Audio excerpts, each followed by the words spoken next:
Assalamualaikum warahmatullahi wabarakatuh. Waalaikumsalam warahmatullahi wabarakatuh. Selamat pagi semuanya. Pagi guru. Bagaimana kabarnya hari ini?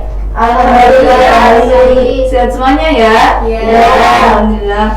Untuk mengawali pembelajaran hari ini, mari kita berdoa terlebih dahulu. Untuk ketua kelas mohon dipersiapkan. Siap, berdoa mulai. Bismillahirrahmanirrahim.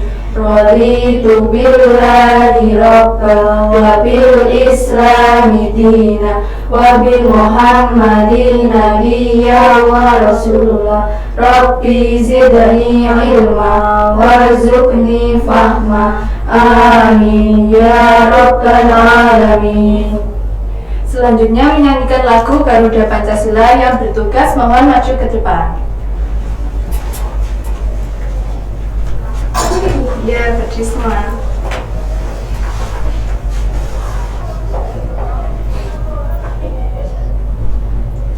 Hitungan ketiga kita mulai. 1, 2, 3. Garuda Pancasila, akulah pendukungmu, patriot proklamasi, sedia berkorban untukmu.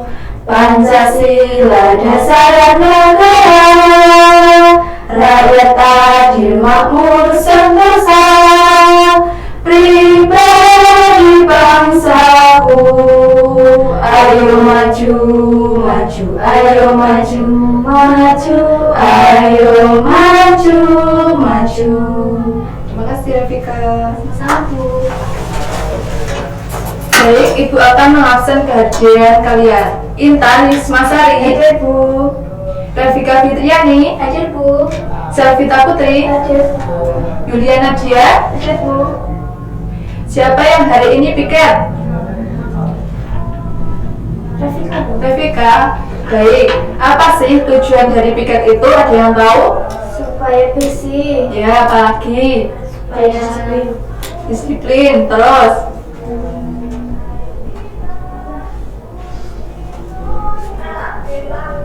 apa?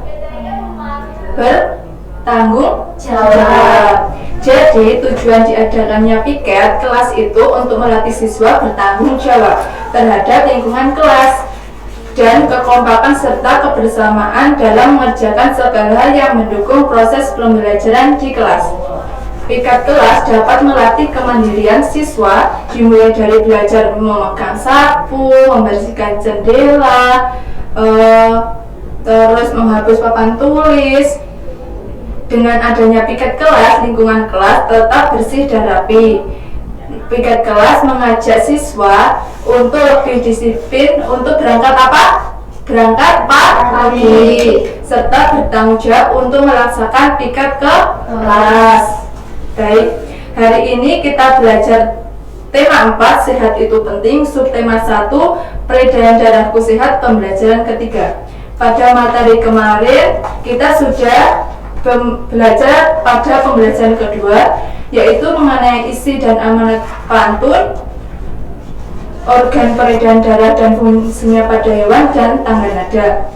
Pada pembelajaran ketiga ini kita akan belajar menghargai kewajiban, hak dan tanggung jawab, serta bentuk-bentuk interaksi dan pantun beserta maknanya. Coba kalian buka pada buku kalian halaman 20. Di situ ada orang apa? Jadi. Terus ada siapa saja? Edo dan masyarakat sekitar rumah Edo. Di sini Bu Guru akan membacakan bacaannya, yaitu warga masyarakat di tempat tinggal Edo sedang bekerja bakti. Mereka membuat jalan setapak untuk masuk ke gang perumahan setempat. Mereka juga bekerja bakti membersihkan lingkungan. Semua warga masyarakat ikut dalam kegiatan kerja bakti termasuk Edo. Kerja bakti membersihkan lingkungan merupakan upaya menciptakan lingkungan sehat. Dengan lingkungan sehat, warganya pun hidup sehat.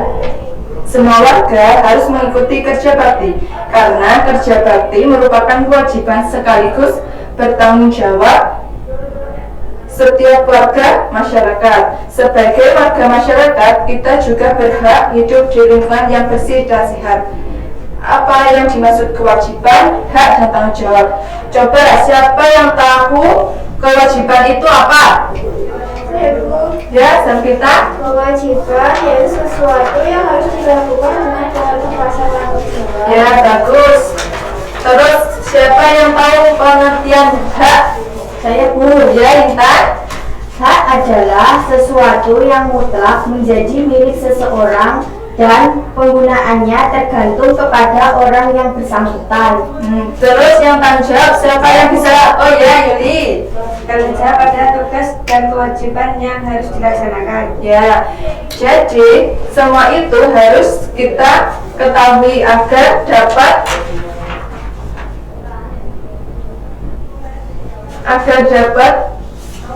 kewajiban tentang hak dan tanggung jawab. Anak-anak, kerja bakti yang dilakukan sekelompok warga masyarakat merupakan bentuk interaksi manusia dengan lingkungan. Apa yang dimaksud dengan interaksi manusia dengan lingkungan? Ada yang tahu? Tidak tahu.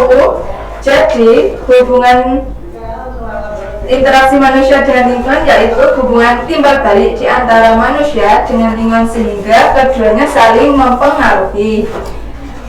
Apakah interaksi sosial dapat menimbulkan persatuan dan perpecahan? Coba kalian perhatikan gambar-gambar pada halaman 21.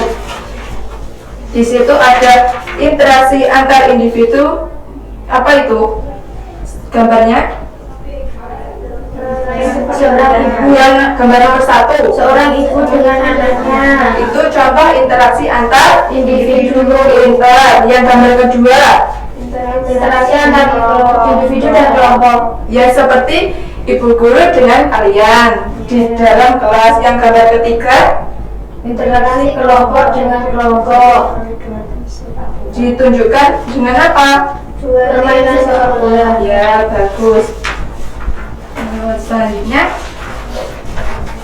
manusia hidup dalam lingkungan tertentu. Lingkungan adalah ruang yang ditempati oleh makhluk hidup dan benda tidak hidup. Kehidupan manusia tidak dapat dipisahkan dari lingkungannya, baik lingkungan alam maupun lingkungan sosial. Manusia tidak bisa hidup sendiri untuk memenuhi kebutuhan hidupnya. Manusia pasti membutuhkan orang yang lain, maka manusia itu disebut apa? Dengan makhluk Sosial. ya, bagus. Secara kodratnya setiap manusia akan berinteraksi.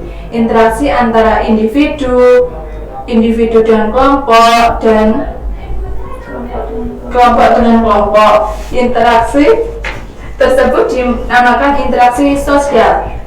Melalui gambar di atas telah mengetahui contoh interaksi sosial. Coba kalian mencari contoh interaksi antar individu, nanti sebutkan satu-satu.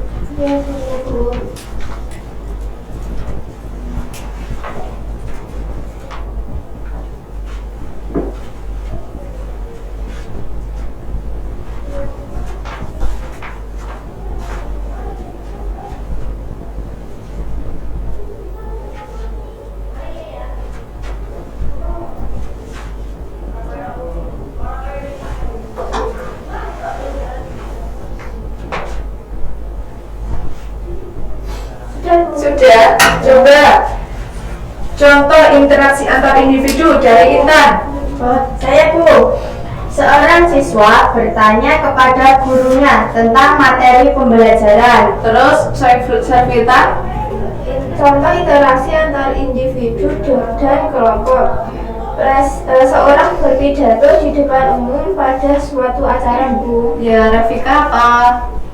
Seorang anak menyapa teman saat bertemu di jalan. Ya, kalau ini Seorang siswa dan siswi berkenalan dengan berjabat tangan. ya bagus, sudah paham ya. Ya, Bu. Anak-anak, interaksi sosial itu sangat penting dilakukan oleh setiap individu. Mengapa demikian? Karena dengan melakukan interaksi sosial, individu dapat mencukupi semua kebutuhan hidupnya. Contohnya saat kalian memakan nasi, tentunya nasi itu dimakan berasal dari beras. Terus beras berasal dari petani. ya. Sebelum menjadi beras, padi digiling oleh orang lain. Bahkan nasi yang dimakan kita merupakan masakan dari ya. Selain untuk memenuhi kebutuhan hidup, interaksi juga merupakan sarana untuk mencapai tujuan bersama. Interaksi sosial tidak selamanya mengarah kepada kebersamaan atau persatuan. Oleh karena itu, interaksi sosial dibagi menjadi dua. Siapa yang bisa menyebutkan? Saya. Ya, Pak Rafika. Interaksi yang mengarah ke persatuan. Ya, yang satunya lagi, yang kedua.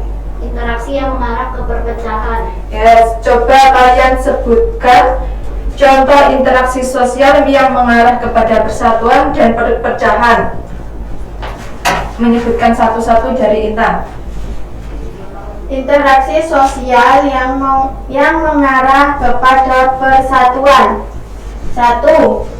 Siswa-siswi bergotong royong membersihkan lingkungan sekolah. Satu-satu, Bu. Iya. Interaksi sosial yang mengarah kepada perpecahan. Saling mengejek teman. Ya, Servita. Interaksi sosial yang mengarah kepada persatuan yaitu siswa-siswi mengadakan musyawarah untuk pelaksanaan pemilihan ketua kelas. Interaksi sosial yang mengarah kepada perpecahan yaitu bertengkar dengan sesama temanmu. Ya, selanjutnya Rafika. Interaksi sosial yang mengarah kepada persatuan. Siswa-siswi melakukan kegiatan piket secara bersama-sama di dalam kelas sesuai dengan jadwal piket. Interaksi sosial yang mengarah kepada perpecahan. Menghina teman yang mendapatkan nilai jelek. Terus Yuli. Interaksi sosial yang mengarah kepada persatuan. Siswa-siswi bekerjasama membersihkan kelas saat kegiatan lomba bersih kelas. Interaksi sosial yang mengarah kepada perpecahan, mengganggu teman saat beribadah. Ya. Nah, kita harus menghindari interaksi sosial yang mengarah kepada perpecahan karena sebab interaksi sosial yang mengarah perpecahan dapat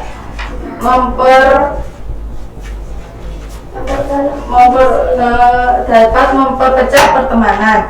Harus memahami pepatah yaitu bersatu kita teguh, Bercerai kita runtuh. ya, bagus. Masyarakat Indonesia yang hidup tersebar di berbagai wilayah Indonesia memiliki beragam karakteristik.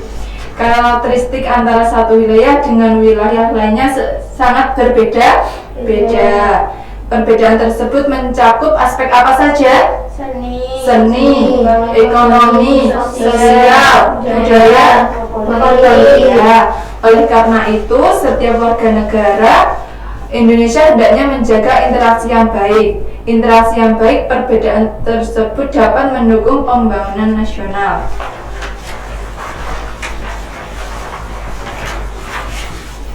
Setiap warga negara hendaknya memahami bahwa perbedaan merupakan kodrat dari Tuhan Yang Maha Esa.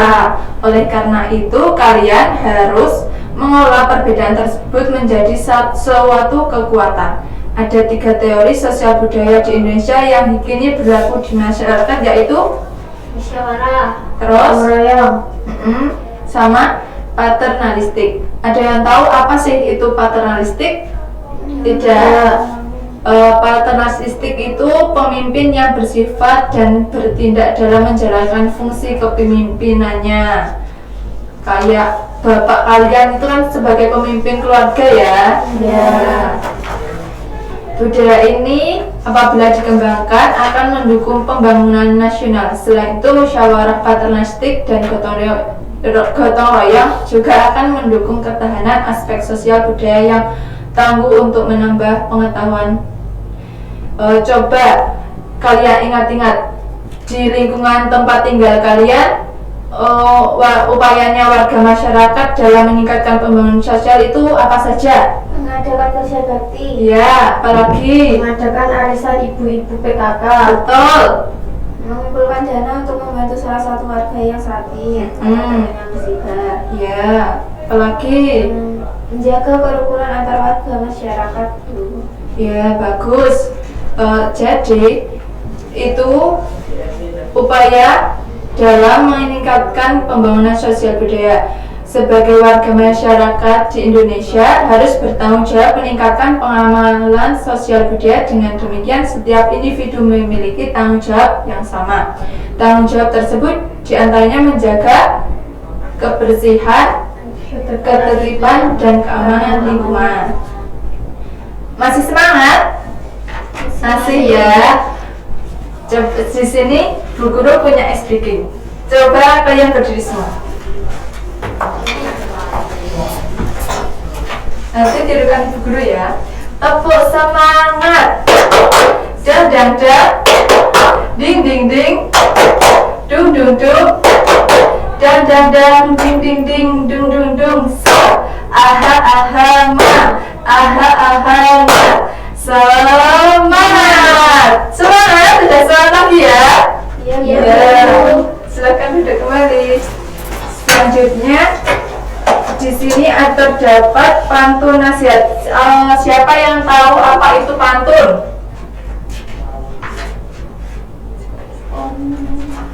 Apa tuh?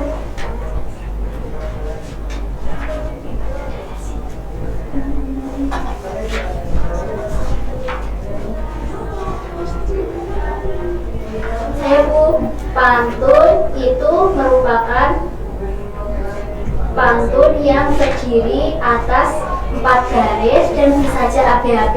Ya, bagus. Di sini ada contoh pantun nasihat. Turun ke payah memetik kangkung, hati senang dibantu si dia, bergotong royong penduduk sekampung, hasil mufakat hidup bahagia. Masih contoh lagi. Coba siapa yang berani membaca pantun pada halaman 25? Saya Bu. Ya, Selvita. Merah muda baju si putih, di tangannya ada bayang seikat. Masalah warga datang bertubi, berkumpullah untuk tak mufakat.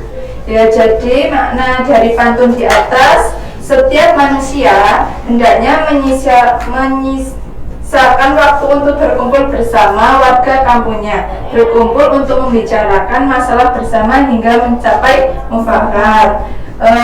Coba kalian membuat pantun dengan hasil karya sendiri-sendiri, nanti dibaca di depan kelas.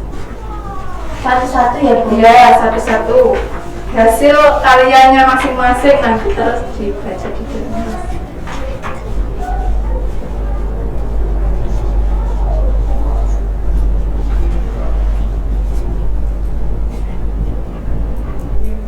Sudah Bu. Sudah? Dibaca ke depan. Silakan maju.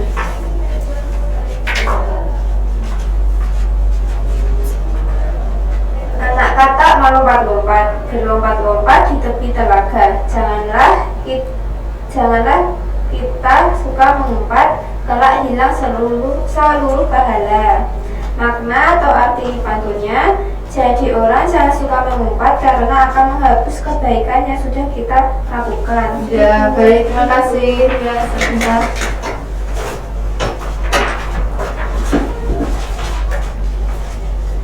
Pantun yang mengandung nasihat. Kalau kamu lagi di pantai, jangan lupa menggelar tikar. Kalau kamu ingin pandai, jangan lupa rajin belajar. Makna atau arti pantun tersebut adalah jika kita ingin pandai, tentunya harus rajin belajar. Ya, selanjutnya.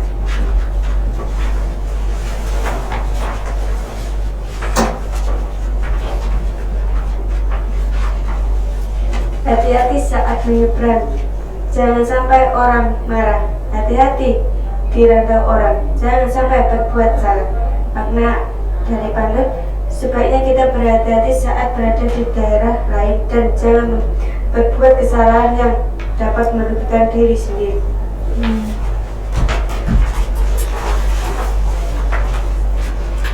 Pantun yang mengandung nasihat. Pergi jalan-jalan ke Pati, istirahat dulu di taman. Janganlah kamu tinggi hati, kalau tidak mau dijauhi teman. Makna atau arti dari pantun tersebut, tinggi hati adalah sikap tidak baik yang bisa bikin teman-teman menjauh. Maka jangan tinggi hati supaya banyak teman. Ya, bagus. Tepuk tangan buat kita semua. Jadi, sekian pada pembelajaran kali ini kita sudah belajar apa saja?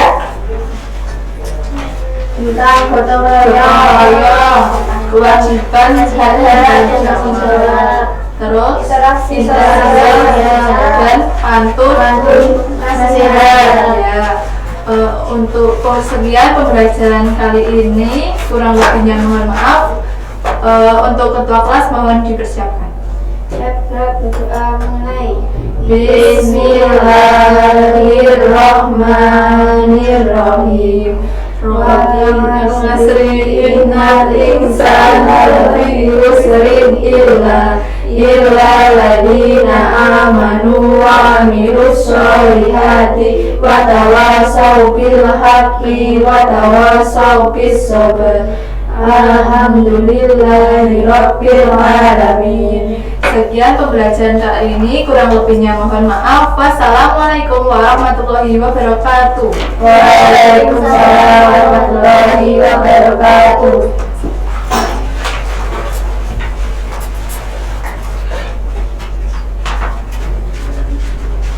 Hati-hati di jalan ya. Ya Bu.